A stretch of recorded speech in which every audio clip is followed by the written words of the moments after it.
My father disowned me for failing the bar exam because I tarnished his name.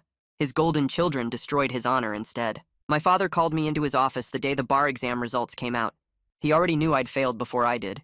He had connections at the state board who told him early. He didn't ask if I was okay or what happened. He just slid a typed letter across his mahogany desk. It said I was no longer his son, and I had 1 week to leave his house. He said the family name meant something in the legal community, and I'd tarnished it by failing the bar after he'd paid for 7 years of education. He actually used the word tarnished, implying that we were like silverware that needed polishing. My brother Nathan was already a partner at Dad's firm. He'd passed the bar on his first try 5 years earlier. Dad threw a party for him that cost $20,000. He invited every judge and lawyer in the state. He gave a speech about Nathan carrying on the family legacy of legal excellence. Nathan stood there smiling in his custom suit while Dad called him the son who made everything worthwhile. My sister Lydia passed 2 years after Nathan. Another huge party. Another speech about family pride. Dad bought her a Mercedes with a vanity plate that said, "Lawyer One." She didn't even practice law. She married a senator's son and played tennis at the country club. But she'd passed the test, so she was still worthy of being family. I'd studied for 8 months. Took every practice test. Hired tutors with my own money because Dad said I should figure it out myself like Nathan did. Except that Nathan had Dad's personal coach and all his old materials. Nathan got to study full-time while Dad paid his expenses.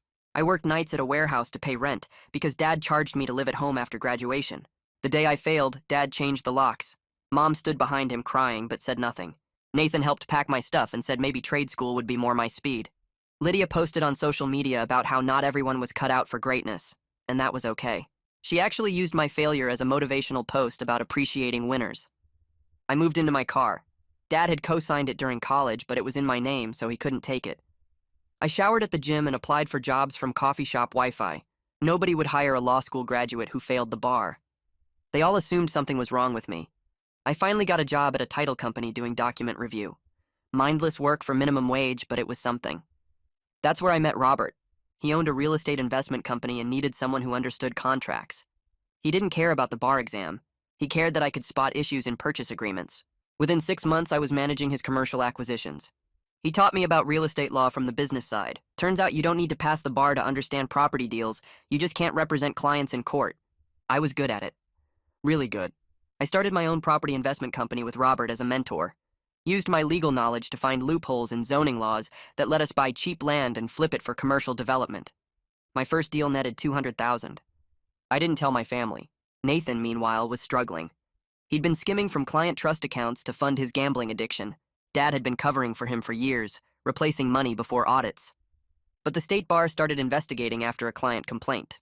Nathan needed $3 million to avoid criminal charges. Dad mortgaged everything. The house, the firm, his retirement. He called it protecting the family name, the same name I'd tarnished by failing one test. Lydia's husband divorced her after finding out she'd been having affairs with her tennis instructor and her personal trainer. She tried to hide assets during the divorce but got caught. The judge sanctioned her for fraud. The state bar opened an ethics investigation. Dad paid another fortune for her lawyers. She ended up suspended for 2 years and lost everything in the divorce. Dad's firm started hemorrhaging clients. News about Nathan's theft and Lydia's fraud made everyone nervous. Junior associates quit. Partners withdrew their capital. Dad called asking if I could help with a loan. He said blood was blood. I reminded him about the letter disowning me. He started laughing and said, "You're not going to fail me for the 3rd time, right?" I hung up and sat there in my car outside the strip mall property I'd just closed on. Dad's laugh kept playing in my head like a broken record. The way he said it, like asking me for money, was some kind of joke we were both in on. My hands shook when I gripped the steering wheel. 3 years ago, he threw me out with a typed letter, and now he wanted me to save his perfect children from their own mess. I pulled out my phone and called Robert before I could talk myself out of it. He answered on the 2nd ring. I told him everything, the words coming out fast and angry. Dad needed money to cover Nathan's theft and Lydia's legal bills. He actually had the nerve to ask if I was going to fail him for the 3rd time. Robert stayed quiet while I talked, just listening like he always did. When I finished, he said something that stuck with me. He said I didn't owe anything to people who threw me away like trash. That helping them wouldn't change who they were or earn me the apology I deserved. He was right, but it didn't make the decision any easier. The next 2 days were torture. I tried to focus on work, but my mind kept drifting back to Dad's phone call. Part of me was furious at his entitlement, at how he could disown me 1 minute and beg for money the next. But another part of me, this pathetic, hopeful part, wondered if maybe this crisis could lead to something real between us. Maybe if I helped them, they'd finally see I wasn't the failure they'd labeled me. I hated that I even thought that way. On the third day, I decided to do some digging before making any decisions. I needed to know exactly how bad things were, not just Dad's version where everything was a simple mistake. I started with Nathan's case. The State Bar website had public complaint files, and I spent hours reading through them. What I found made my stomach turn. Dad had said Nathan made one mistake, that he borrowed from a client account during a rough patch. That was a lie. Nathan had stolen from at least 8 different client accounts over 3 years. He'd set up a whole system to hide it. He'd take money from one client's trust account to cover another, always staying one step ahead of the audits. The amounts kept getting bigger. 50,000 here, 100,000 there. The complaint file laid it all out in black and white. Dates, amounts, client names. Some of these people were elderly clients who trusted Nathan with their life savings. One woman had dementia, and Nathan stole her money while pretending to manage her estate. Reading that made me feel sick. This wasn't some gambling problem that got out of hand. This was calculated theft over years, and Dad had known. The documents showed Dad had covered shortfalls multiple times before the State Bar caught on. Then I looked into Lydia's case. Dad had made it sound like she just hid some assets during her divorce, something lots of people try to do. Wrong again. The judge's written order was public record, and I read every page. Lydia hadn't just hidden assets. She'd forged her husband's signature on financial documents. She'd lied under oath during depositions about bank accounts and property she owned. She'd transferred money to fake companies she'd set up to hide it from the divorce proceedings.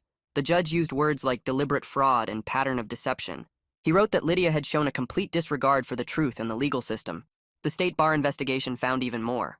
She'd falsified continuing education credits for 3 years, never attending the required training courses, but submitting fake certificates. She'd been playing tennis at the country club during hours she claimed to be in legal seminars. Yet Dad still called it all a misunderstanding, like she'd just made an innocent mistake. 3 days after the first call, Dad called again. I could hear the difference in his voice right away. The arrogance was gone, replaced by something close to panic. He said the firm was losing clients faster than he expected. 2 more partners had pulled their money out. He needed an answer about the loan. I told him I needed to understand the full situation first. That set him off. He started yelling about how I was being petty, holding grudges when family should stick together in crisis. I pointed out that he'd decided I wasn't family 3 years ago. He said that was different, that I'd embarrassed him, that Nathan and Lydia were facing real consequences. Like losing my home and sleeping in my car wasn't a real consequence. The call ended with him demanding an answer by the end of the week. I met Robert at our office the next morning. I spread out all the documents I'd found on the conference table.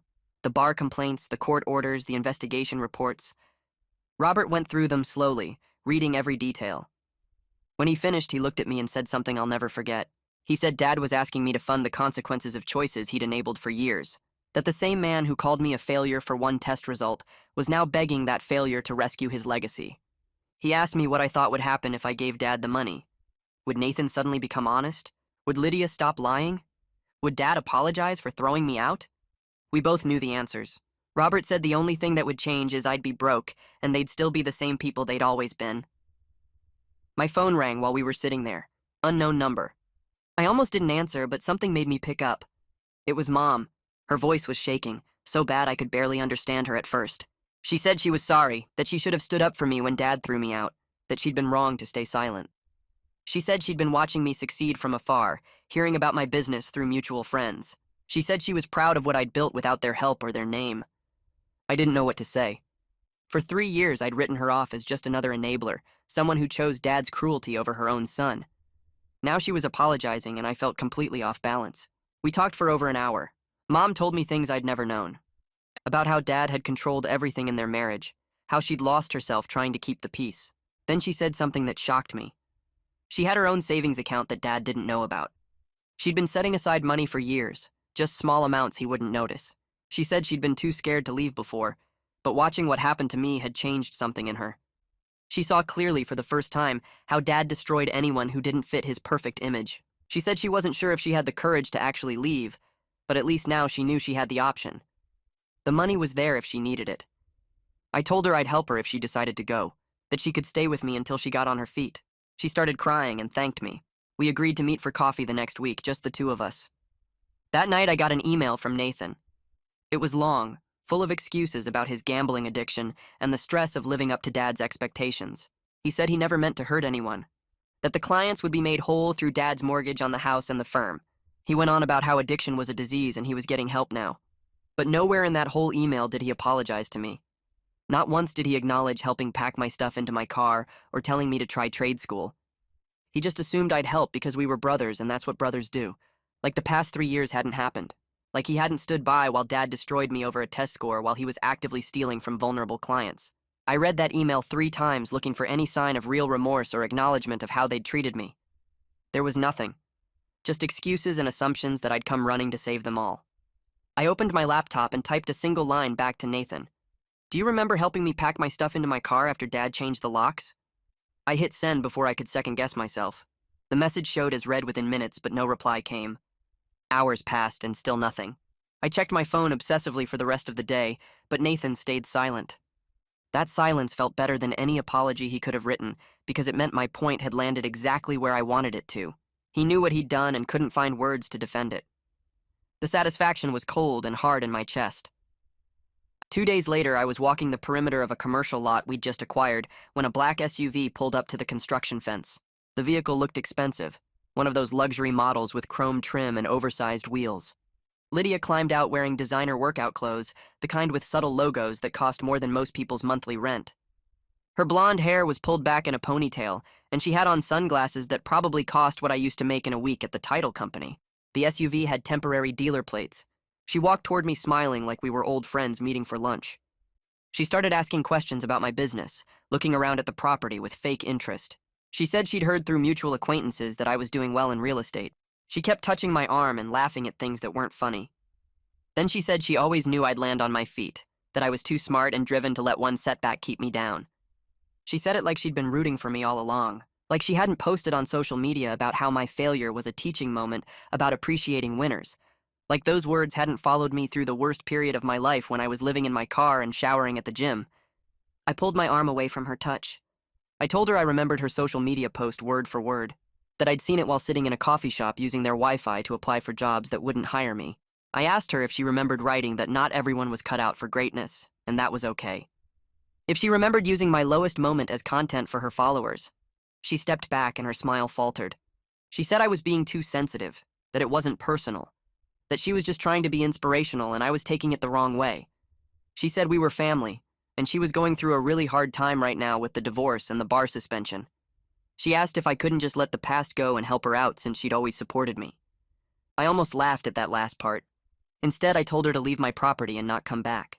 She stood there for a moment looking shocked, then got in her SUV and drove away.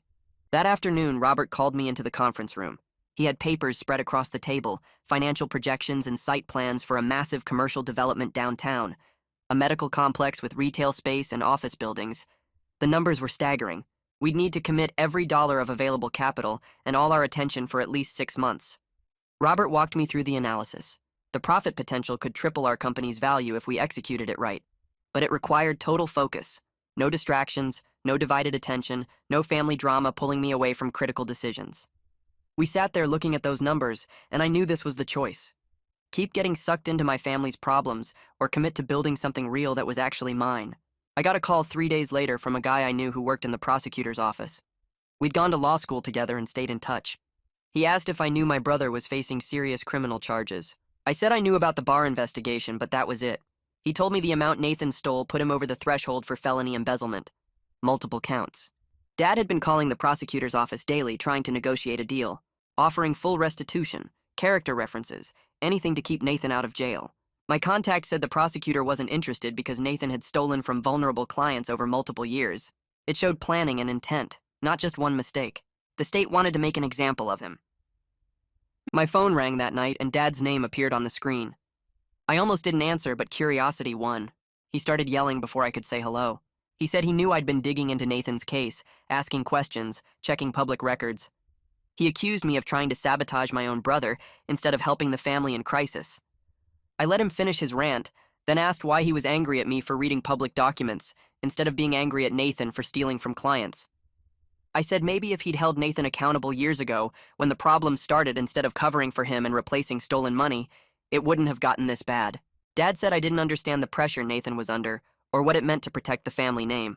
I hung up on him mid-sentence. The formal notice came 2 weeks later. The state bar suspended Nathan pending the outcome of criminal proceedings. He couldn't practice law or work at Dad's firm anymore. Dad had to send letters to all of Nathan's clients explaining that their cases were being reassigned to other attorneys. I heard through the legal community that several clients fired the firm entirely when they got those letters.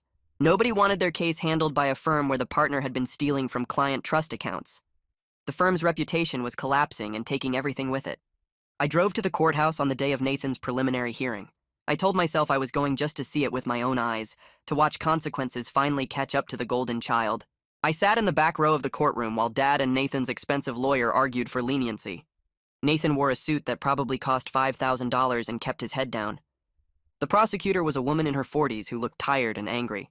She presented evidence of Nathan's gambling debts. Casino records, credit card statements, loan documents. The total was over $400,000, way more than the $3 million Dad had told me about. She showed how Nathan had systematically stolen from 8 different client accounts over 3 years, always taking amounts small enough that he thought nobody would notice right away. The judge's face got harder with each new piece of evidence. After the hearing ended, I stood in the courthouse hallway looking at the marble floors and wood paneling. Dad came out of the courtroom and spotted me immediately. He walked over fast with his face red. He asked why I was there if I wasn't going to help. I told him I was watching his golden child finally face reality. That maybe if he'd held Nathan accountable years ago instead of covering for him and enabling his worst impulses, we wouldn't be standing here. Dad said I was being cruel and vindictive. I said I was being honest and walked away while he was still talking. The news about Lydia came through official channels a week later. Her bar suspension had been made permanent. The investigators found she'd falsified continuing education credits for 3 years straight. She never attended the required training courses. She just submitted fake certificates while spending that time at the country club with her tennis instructor and personal trainer. The Bar Association's report said she showed a pattern of dishonesty that made her unfit to practice law. I thought about her Mercedes with the lawyer one vanity plate and wondered if she still had it, or if that was gone too along with everything else. Mom's text came through 3 days later, asking if we could meet for coffee. She'd never texted me before. She didn't even have my number until recently when she must have gotten it from someone. I agreed and picked a small cafe across town where nobody from Dad's legal circles would see us.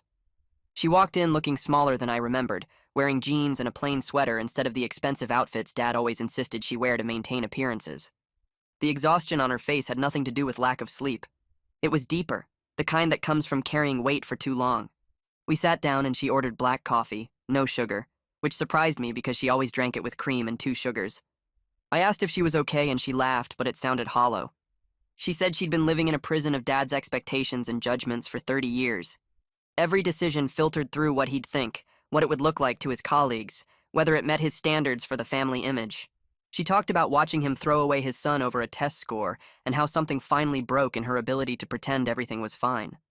She'd spent decades enabling his toxic behavior, standing silent while he destroyed relationships and crushed people under his need for status. She apologized again for not defending me when he changed the locks, for choosing his approval over her own child. I told her I understood it wasn't simple, that Dad's control was suffocating and she'd been trapped in it longer than anyone. She cried quietly into her coffee while other customers pretended not to notice. She said she had savings Dad didn't know about, money she'd been setting aside for years in case she ever found the courage to leave. I asked what was stopping her now, and she said fear, habit, the terror of starting over at her age after building her entire identity around being his wife. We talked for 2 hours, and when we left, she hugged me tight and thanked me for not turning her away after everything. I made my decision that night sitting in my apartment looking at the commercial development contracts spread across my desk. Dad called the next morning and I let it ring twice before answering. I told him I wasn't giving him money, but I would help Mom if she decided to leave him. The line went silent for so long I thought he'd hung up. Then he said I was just like he always thought, selfish and vindictive, willing to watch my own family suffer to feed my ego. His voice had that same cold edge it carried the day he handed me the disownment letter. I felt my jaw tighten but kept my voice steady. I told him he was the one who decided I wasn't family anymore when I failed his test, and I'd simply taken him at his word for the past 3 years. He sputtered about how that was different, how I'd embarrassed him in front of his colleagues and peers, how Nathan and Lydia were facing real consequences while I was being petty about hurt feelings. I let him finish his rant, then said his firm failing and his golden children facing justice wasn't my problem to solve. The only family member I was interested in helping was Mom if she wanted out. He started yelling about loyalty and blood and family obligation. I told him those words meant nothing coming from someone who threw away his son over one exam result while spending hundreds of thousands protecting thieves and liars because they passed a test. Dad hung up on me and I sat there holding my phone feeling lighter than I had in years. The weight I'd been carrying around, that desperate need for his approval and validation, just evaporated. I didn't need anything from him anymore. Nathan's plea hearing happened 6 weeks later. I didn't plan to go, but Robert convinced me I'd regret missing it. We sat in the back row while Nathan stood before the judge in an expensive suit that probably cost more than most people's monthly rent. His lawyer presented the plea agreement for felony embezzlement in exchange for 18 months in county jail and 5 years probation. Dad sat in the front row looking like he'd aged 10 years since I last saw him. His face was gray, and the confident posture he always carried was gone, replaced by hunched shoulders and trembling hands. Nathan cried while apologizing to the judge about his gambling problem, like that somehow excused stealing from vulnerable clients who trusted him with their money. The prosecutor stood up and listed each victim by name, describing how Nathan had taken their settlement funds and divorce payments to feed slot machines and poker tables. One elderly woman lost her entire divorce settlement. A disabled veteran lost his injury compensation. Nathan kept his head down through all of it, tears running down his face while Dad stared straight ahead, refusing to look at anyone. The judge accepted the plea, but made it clear she found Nathan's conduct despicable and his remorse questionable. She said the only reason she agreed to the deal was because full restitution had been made, though she noted that restitution paid by others didn't demonstrate genuine accountability. Nathan was ordered to report to county jail in 2 weeks. Dad tried to approach me in the hallway after, but I walked past him without stopping. The firm closure notice went out 2 weeks after Nathan's sentencing. The malpractice insurance company dropped their coverage, citing the criminal conviction and ethics violations. Remaining clients fled the scandal, not wanting their cases associated with a firm where the partners stole from trust accounts. Dad sent emails to everyone on his contact list trying to explain, trying to salvage something, but nobody wanted to touch him. 30 years of building a legal reputation destroyed because Dad valued the appearance of success over actual integrity or accountability.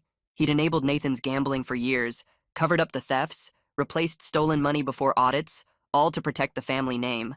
But protecting the name without addressing the rot underneath just meant everything collapsed harder when the truth finally came out. I heard through former colleagues that Dad was trying to sell the house to cover remaining debts.